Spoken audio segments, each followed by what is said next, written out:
Here are my 6 red velvet cakes.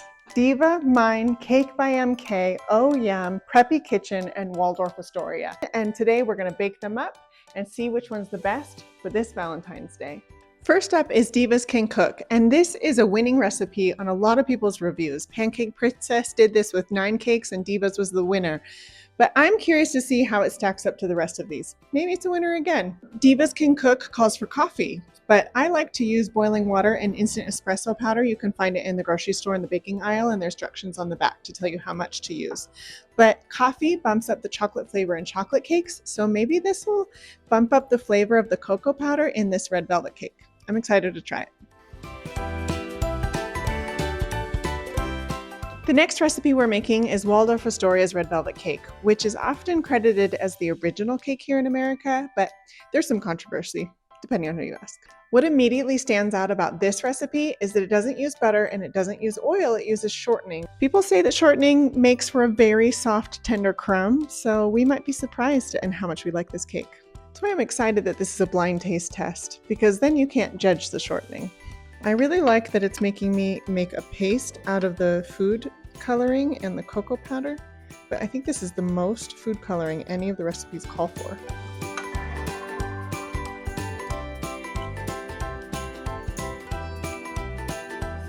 I'm baking all 6 cakes on the same day using the same ingredients, and to keep everything organized, I'm labeling my mixing bowls with the recipe so I don't lose track of them, and I'm weighing how much batter each cake makes. Our next recipe is from Preppy Kitchen. He only uses butter, no oil, and I'm really excited to see where it stands up to the other recipes. I just creamed the butter and sugar and it never creamed, it never got fluffy. I made sure that all of my measurements were the exact weight. I set a timer for 3 minutes and it's at the proper temperature. I even warmed up my bowl and it never got creamed and fluffy, but we're gonna move forward. This next cake is by Cakes from MK, and she uses all-purpose flour with some cornstarch, which is a common cake flour substitute, but a lot of people don't have cake flour on hand, so you can add some cornstarch to mimic the fine texture of the cake flour. She also uses the most cocoa powder than any recipe today. She's using 3 tablespoons, while the rest of them are using only 2. Her recipe and my recipe are the only ones that use 3 eggs. Everyone else is using 2. So those are the big differences.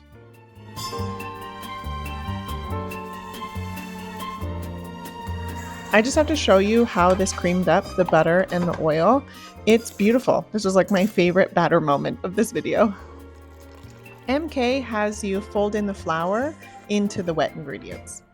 This next recipe is from Oh Yum, and this recipe has the most amount of sugar out of all of the recipes. And that could be a great thing, or once you put frosting on top, could be a little too sweet. 375 grams. This recipe has the most buttermilk. Wonder how that translates. Okay, the last recipe is my own, and I'm nervous to see it go head to head, but I developed this recipe in 2021 and I've been using it ever since. And I'm always curious if there's a better recipe out there. I mean, I think that's the curiosity that I live with for everything that I cook, but I'm really excited to see how mine holds up, especially since it's a blind taste testing. I really want this perspective of what is the best red velvet cake, no matter if it's from Preppy Kitchen or Oh Yum or myself. I mean, I think that we all have people that we enjoy cooking recipes from. I love Ina Garten, but I think that food should stand on its own. So I'm excited to see where mine stands up in the ranking. So the interesting things about my recipe is I use 3 eggs. Most recipes use 2. I use a combination of butter and oil, and I use brown sugar. I use more brown sugar than granulated sugar, but I do a mixture. This is the last cake, so let's get it made, and then let's look at all of the batters together.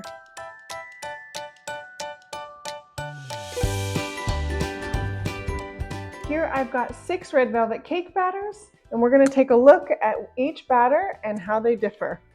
This is Waldorf. This is Preppy Kitchen. This has been sitting out for a minute. This is Oh Yum. This is Cake by MK. This is mine. It looks really airy. And this is Divas. It's all oil.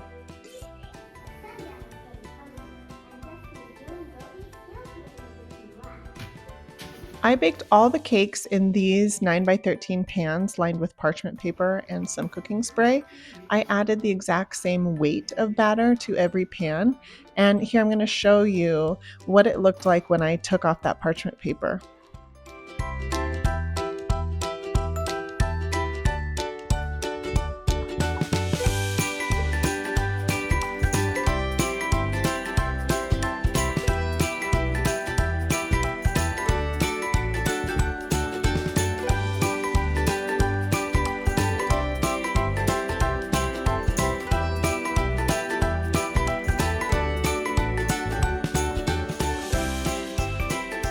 Since I added the same amount of batter to each pan, I really wanted to see how high each cake was and how much it rose. They were all pretty much the same height except for Divas. It was the shortest. I wanted to see kind of how fluffy each cake was. I know it's kind of hard to translate through the screen, but you can kind of get a feel for how much the cake gives as you see me pushing on it. I've got my 6 cakes here, and now I'm going to make my cream cheese frosting that we're going to top on all of them, and then we'll do the taste test. This is a cream cheese frosting, but I actually do more butter to cream cheese ratio. I just want a little tang. It's really good, and the secret is you have to mix it for a long time. So we're going to set a timer for 8 minutes and whip as much air into this as we can.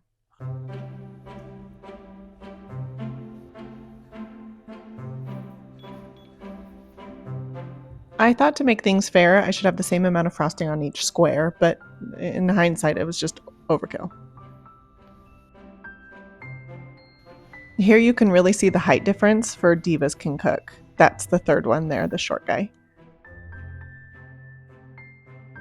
After being in and out of the kitchen for 12 hours today working on this project, we are finally ready at 9 p.m. for my husband to taste these red velvet cakes. Here goes A. Yeah, A tastes really good, but the texture is a little dry. Here goes B. A and B are really similar, really similar. I think all of them might be pretty similar. Yeah, let me just try just K. B just narrowly edges out A. Now this one looks different. C looks different. Mm-hmm. Visually, it's more dense. It's also slightly darker in color. It's the shortest, too. But both A and B are better than C in terms of texture. Shoot. D is the best so far. Ooh. It's both moist and tender. Right now, it would be C, A, B, D in first. Okay. I'm really kind of worried because I don't know which one's yours. Don't worry about which one's mine at all. I really don't care where I rank. I want to know what's the best. I guess, in your opinion. E is reminiscent of A and B, but doesn't taste as good. Like the cake flavor. It tastes a little different, and it's not my favorite. Okay. We are splitting hairs here, though. Are you trying to get my reaction? F is the best. It's both moist. Well, let me try F and D next to each other. F is the best. F, by far, it's like the texture is perfect on that cake. And so it just feels like the most weirdly luxurious. What is going on with you? It feels the most luxurious. It's perfect cake. And F is my cake. People are going to think this is staged. Yeah. It's not. I don't know. I didn't even expect if I was even in the middle or the last, but it just made me more happy than I had imagined it would to hear you say that mine was the best. No, it really. D is a somewhat close runner-up, followed by A and B, and then C is a little heavy and somehow maybe a little bit oily or greasy, but not it doesn't read as moist in your mouth. Also similar. They're very, Yeah. um, You can't go wrong. yeah, really, really, you can't go wrong. I mean, you go down this line, and it's like, okay, this is good, this is good, this is good, this is good, and then this is better than the rest. Nothing's wrong with any of the other ones. Mm-hmm. Um, Thank you. and that's the other weird thing is you only get this experience when you do it side by side. Yeah, they would all be Yeah. good on their own. Yeah. If somebody had made me any one of these cakes, I'd be super happy about it. So That's good insight in terms of like you really can make any of them and they're going to be good. Yeah. But side by side, Yeah. mine is superior. Yeah. Okay, thank you so much. I did not expect it to turn out that way. Really?